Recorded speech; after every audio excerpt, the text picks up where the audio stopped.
Sementara itu, pemirsa, Kepolisian Resor Aceh Tengah menggelar bakti sosial bedah rumah bagi warga kurang mampu. Bahkan salah satu di antaranya belum memiliki rumah sama sekali. Hal ini dilakukan sebagai bentuk rasa kepedulian kepolisian kepada warganya.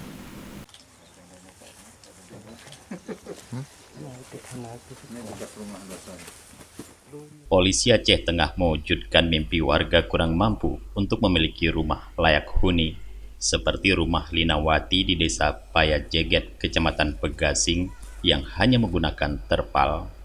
Di rumah ini Linawati tinggal bersama 3 orang anaknya, sehingga pihak Polres tergerak untuk membedah rumahnya agar lebih layak. Sementara itu, 1 unit rumah lainnya juga dibangun untuk Nur Asiah, Desa Kuala 1 Bintang, Kecamatan Bintang. Nur Asiah tidak memiliki rumah sama sekali. Selama ini ia hanya menumpang di salah satu gudang warga. Tepat di hari peringatan HUT Bayangkara ke-74, Nur Asiah kini telah resmi memiliki rumah sendiri. Kapolres Aceh Tengah AKBP Nono Suryanto mengatakan bakti sosial ini merupakan program rutin yang selama ini dilakukan oleh Polres Aceh Tengah dalam membantu warga yang kurang mampu.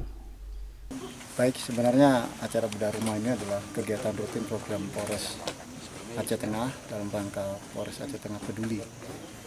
Kebetulan ini sudah rumah yang kedua yang bisa kami bedah, dan alhamdulillah dukungan juga dari rekan-rekan masyarakat, dari Pemda, dari unsur TNI.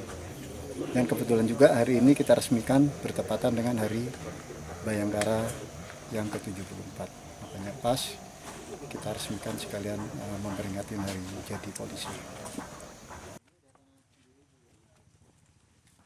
Secara khusus untuk Kecamatan Bintang, bedah rumah ini bertepatan dengan Hari HUT Bayangkara ke-74 sebagai wujud bakti Polri bagi warga dan dapat memberikan manfaat.